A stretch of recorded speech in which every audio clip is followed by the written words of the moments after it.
Hello everyone, আসসালামু আলাইকুম। কেমন আছেন? আজকে একটি কামিজ কাটিং করে দেখাবো।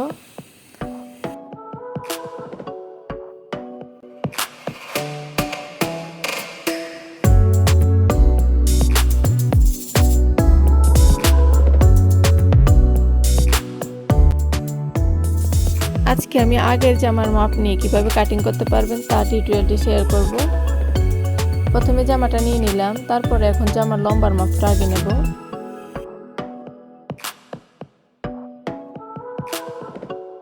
লম্বার মাপটা যতটুকু হবে তার থেকে 2 ইঞ্চি লম্বা আপনারা নেবেন সেলাই করার জন্য।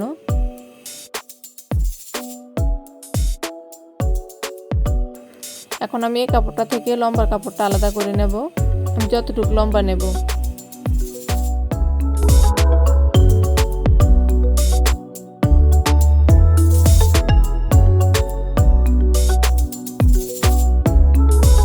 লম্বাটা নেওয়ার পরে বাড়তি কাপড়টা কাটিং করে নেব।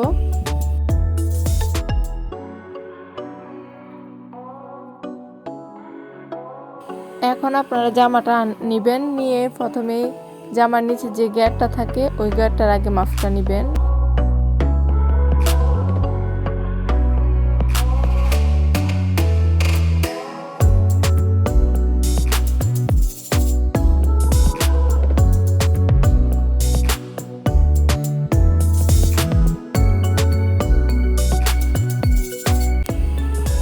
এখানে জামার গ্যাপটা হচ্ছে 25 ইঞ্চি, আমি 2 ইঞ্চি বেশি নেব সেলাই করার জন্য, 27 ইঞ্চি নেব।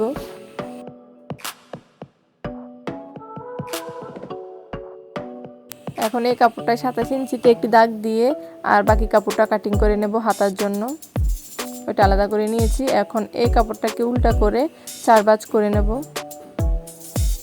এখন এই দিকটা রেখেছি বন্ধ অংশ আর ওই দিকটা হচ্ছে খোলা অংশ। এখন আবার জামাটা নেবেন, নিয়ে কাঁধের ফুটের মাপটা নেবেন। এখানে কাঁধের ফুটে আছে 4 ইঞ্চি, তাই এখন 4 ইঞ্চি ডাবল করে নেবেন। 8 ইঞ্চি নিলাম, 8 ইঞ্চিতে একটি দাগ দিয়ে দেব।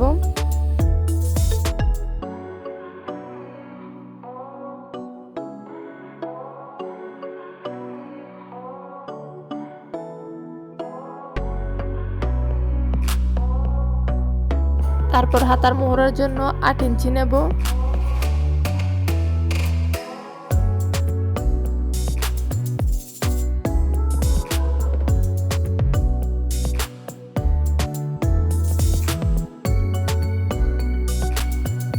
তারপরে গলার মাপটা নিয়ে নেব। গলায় এখানে 2.5 ইঞ্চি নিলাম আর নিচের দিকে হচ্ছে 5 ইঞ্চি।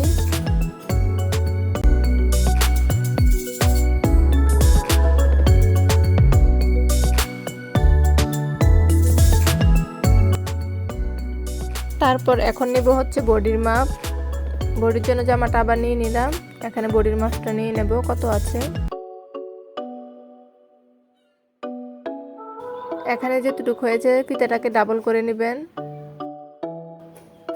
তারপর এখানে মাপ দিয়ে দিবেন। আমার এখানে 12 ইঞ্চি হয়েছিল, এই জন্য 12 ইঞ্চিতে একটি দাগ দিলাম আর বাড়তি করে একটি দাগ দিয়ে দিলাম। তারপরে কাঁধের পুট থেকে কোমরে যে পাড়াটা আছে ওই পাড়া পর্যন্ত মাপটা নিয়ে নেবেন।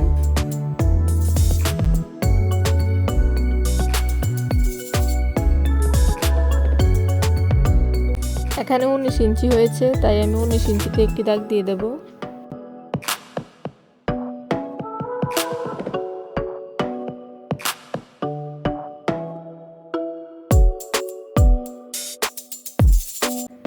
তারপর বডির মাপ অনুসারে কোমরের মাপ নিলেই হবে। এখানে আমি 12 ইঞ্চি আর 13 ইঞ্চিতে দাগ দিলাম, আর কোমরটাই হচ্ছে 1 ইঞ্চি ভিতরের দিকে দাগ দিবেন। এখন দাগগুলো মিলিয়ে নেব।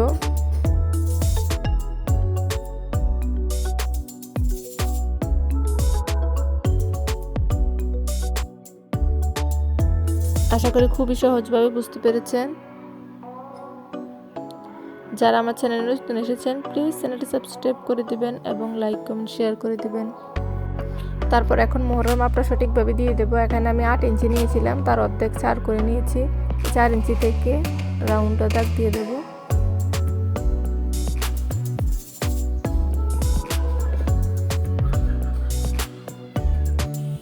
তারপর তালপেটের জন্য 1 ইঞ্চি ভিতর দিয়ে আরেকটি দাগ দিয়ে দেব।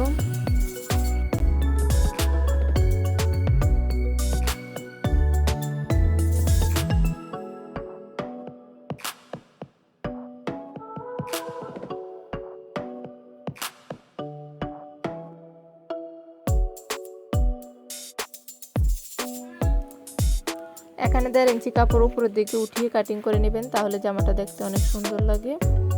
এখন দাগ অনুসারে কাটিং করে নেব।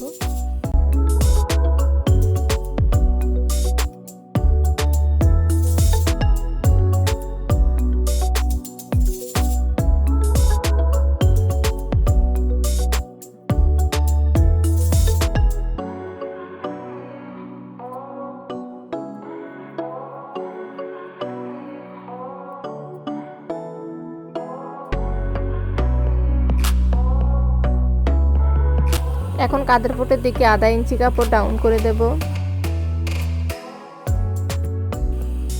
তারপর দুইটা পার্ট আলাদা করে নেব, সামনের পার্ট এবং পিছনের পার্ট, আর সামনের দিকে তাল পাটটা কাটিং করে নেব।